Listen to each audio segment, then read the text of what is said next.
qui a fait en sorte que j'ai lâché la prière, qu'Allah me pardonne, c'était les fréquentations. Les fréquentations, c'est quand je suis rentré au cégep, j'ai connu des personnes. Ensuite, quand je suis rentré au cégep, j'ai déménagé.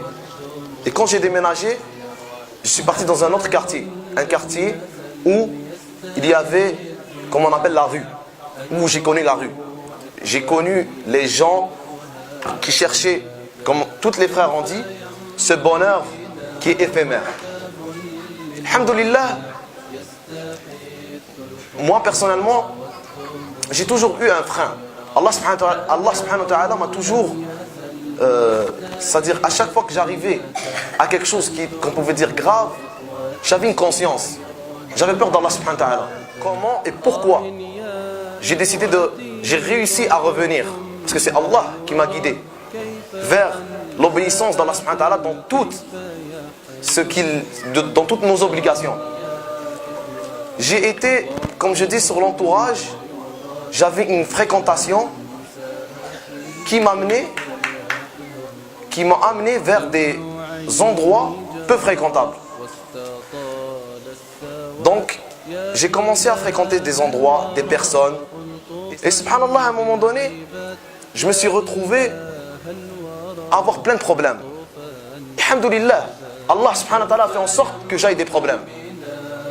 Ces problèmes ont fait en sorte de me rappeler Allah subhanahu wa ta'ala. À chaque fois que à chaque fois que je voulais commettre un péché, quand je commettais un péché, il m'arrivait quelque chose de mauvais. Tout de suite après. Allah subhanahu wa ta'ala, il a fait en sorte que j'aille beaucoup de problèmes familiaux, avec les amis, des problèmes à l'école, des problèmes sans raconter. J'ai eu beaucoup de problèmes. Et à un moment donné, je me suis retrouvé, je me suis réveillé, je me suis dit, subhanallah, je suis loin d'Allah. Je priais plus. Ma bouche, subhanallah, elle ne disait ni hamdulillah, ni bismillah, ni salam alaykum. Il n'y avait plus Allah dans ma vie. J'avais besoin d'aide. J'avais besoin de trouver quelqu'un pour m'aider.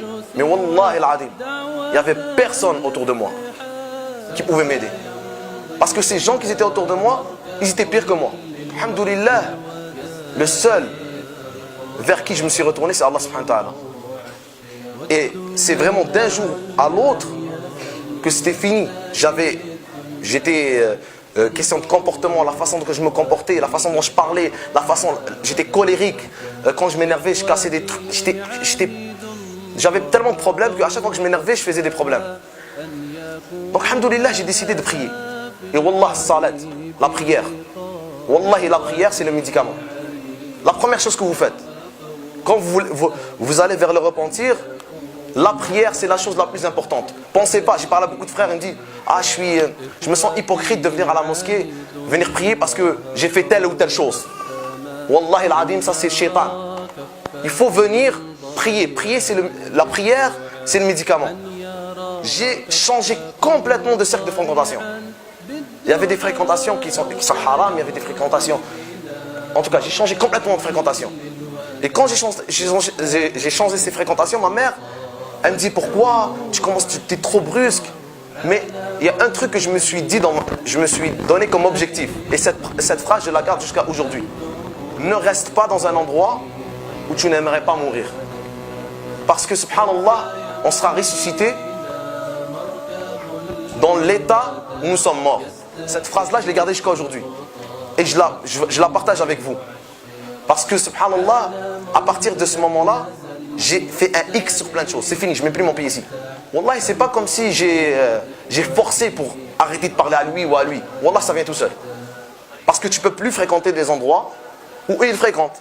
Donc, subhanallah, ça s'est fait toute seule que tout mon cercle de fréquentation a changé.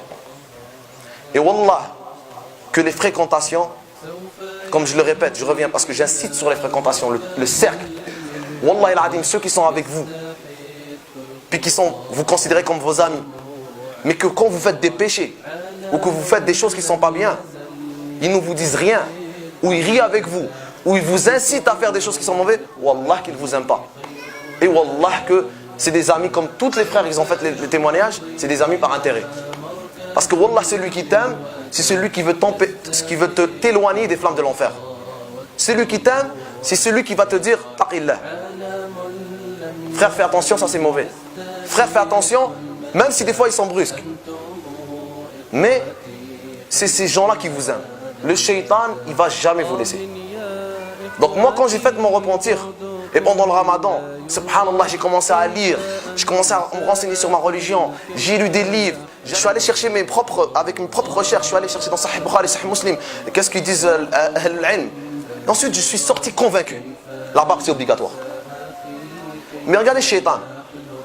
J'ai passé mon ramadan, wallah, je me suis jamais senti aussi bien dans ma vie. Après avoir quitté la rue, les fréquentations, les mauvaises choses. Je me suis jamais senti aussi bien. Et dès que je suis sorti du ramadan, shaitan, il connaît c'est quoi les points faibles des êtres humains.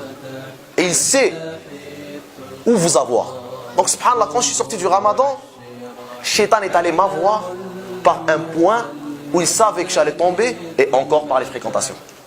Et moi, j'avais changé, j'écoutais plus de musique, j'écoutais plus ça, je faisais plus ça. Mais je suis resté avec des personnes qui le faisaient. Et moi je dis non, mais j'écoute pas, c'est pas grave, c'est eux. Wallahi, à la fin, tu te retrouves à faire la même chose.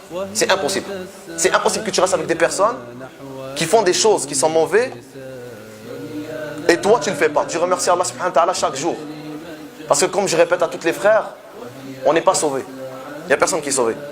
Je me rappelle d'une anecdote. J'étais avec deux frères. On était dans la voiture. Et il y avait un frère. Moi et un frère, on faisait da'wa à un frère. On était en train de lui rappeler l'importance de la prière et des fréquentations. Encore toujours les fréquentations. Et wallah, ce frère, wallah, il nous a fait pleurer. Il m'a dit, mais vous êtes sauvés. Vous allez déjà au paradis. Genre c'est moi, je suis en train de faire des péchés, je suis en train de faire ça. Moi j'aimerais être comme vous. Subhanallah, malgré ça, malgré qu'est-ce qu'il faisait, il sait qu'est-ce qui est mauvais. Mais moi, pourquoi ça m'a fait mal? Parce que wallah, on n'est pas sauvé. À n'importe quel moment, on peut tomber. D'où le frère qui m'a fait pleurer. J'ai pleuré quand il m'a dit ça. Il m'a dit, vous allez au paradis. Il m'a dit, vous vous rapprochez des Sahaba. Radiyallahu anhuma. Subhanallah, nous on est quoi? Wallah, ça c'est un rappel. On vient de rentrer, il y a des gens 25 ans, 30 ans qui sont dans le da'wah, qui sont dans le din, qui travaillent pour cette religion, qui donnent leur temps pour cette religion. Et wallah, ils se considèrent comme talib ilm. Ils se considèrent comme, ils sont modestes. Nous, 1 an, 2 ans, 3 ans, 5 ans, puis c'est bon, on croit qu'on est sauvé. On croit que c'est bon, on est dans les mosquées, on n'a plus de c'est-à-dire qu'il n'y a rien qui va nous toucher. Wallahi al-adim, il faut se remettre en question. Il faut toujours demander à Allah subhanahu wa ta'ala la guidance. Et faire des doigts à Allah subhanahu wa ta'ala de nous guider et de nous garder dans ce chemin. Je demande à Allah subhanahu wa ta'ala de nous guider, d'ouvrir notre poitrine à l'amour de sa religion, de l'amour de son prophète, de l'amour de ceux qui aiment Allah. Et subhanallah, c'est pour dire que quand le prophète m'a dit, tu seras ressuscité avec ceux que tu aimes. Donc encore, quand on revient à la rue, quand je parlais des fréquentations, quand on était dans la rue, on voulait plaire. On voulait ressembler à tel ou tel. On aimait qui? On aimait ceux qui faisaient de l'argent, les chanteurs. Subhanallah, qu'Allah nous fasse aimer les pieux. Qu'Allah nous fasse aimer ceux qui sont dans les mosquées, ceux qui fréquentent les mosquées, ceux qui te rappellent Salat al-Fajr, ceux qui te rappellent de ne pas commettre de péché. Ceux que quand tu les vois, subhanallah, tu vois l'iman. Ceux que quand tu les vois, tu sens que ton cœur s'apaise. Quand tu es avec eux, ils te rappellent Allah. J'ai regardé une vidéo de moi, il y a 4 ans. Wallahi, je ne pouvais pas la voir. Uqsimu billah, je ne pouvais pas la voir. Ma langue, ce que je disais, je ne pouvais pas faire play. Ça me faisait mal. Et wallahi al-adim, l'islam, le chemin du repentir, c'est un changement complet de ta personne. Et ceux qui disent que l'imam c'est fil qalb, dans le cœur, wallahi al-adim, que le cœur, s'il était vraiment pur, ça va se voir sur les membres, sur la langue.